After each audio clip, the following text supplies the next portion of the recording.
কক্সবাজার বাংলাদেশের সবচেয়ে জনপ্রিয় সমুদ্র সৈকত। প্রতিদিন দেশের নানা প্রান্ত থেকে ছুটে আসেন হাজার হাজার পর্যটক স্বপ্নে জলে গা ভিজাতে। কিন্তু সেই জলে আজ নেমে এসেছে ভয়াবহ দূষণ। নতুন তথ্য উঠে এসেছে, কক্সবাজারের অনেক হোটেল এবং মোটেলের মলমূত্রের পানি সরাসরি ড্রেন দিয়ে ফেলা হচ্ছে সমুদ্রে। সুগন্ধা এবং কলাতলি বিচের পাশেই বালিয়াড়ি কেটে বানানো হয়েছে নালা। সেখান দিয়েই এই নোংরা পানি গিয়ে মিশছে সমুদ্রের স্বচ্ছ জলে।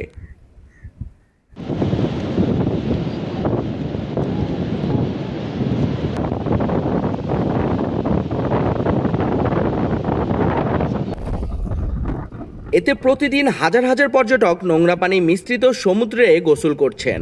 কেউ জানেন বা কেউ জানেন না। পর্যটকরা ক্ষোভ প্রকাশ করে বলেছেন, কক্সবাজারের ছুটি কাটাতে এসে এই অভিজ্ঞতা সত্যি দুঃখজনক।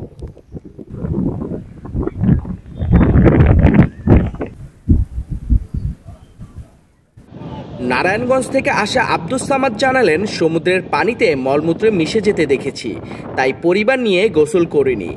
সাভার থেকে আসা হায়দার আলী বলেন, দুর্গন্ধে সৈকতে হাঁটা যাচ্ছে না, গোসল তো সম্ভবই না।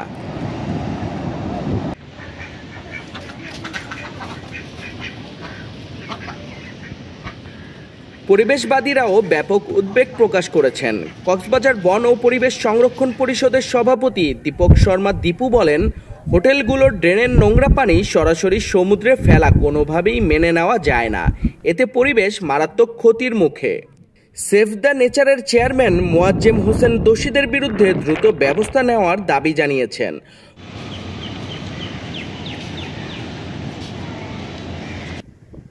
কক্সবাজারের জেলা প্রশাসক জানিয়েছেন, তারা বিষয়টি আগে জানতেন না, তবে দ্রুত ব্যবস্থা নেওয়া হবে। পর্যটন ও পরিবেশ রক্ষায় সবাইকে সচেতন হওয়ার আহ্বানও জানানো হয়েছে।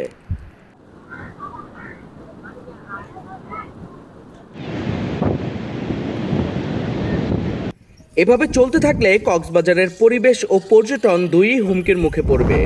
নোংরা পানির ছোবলে হারিয়ে যেতে পারে আমাদের স্বপ্নের সমুদ্র সৈকত।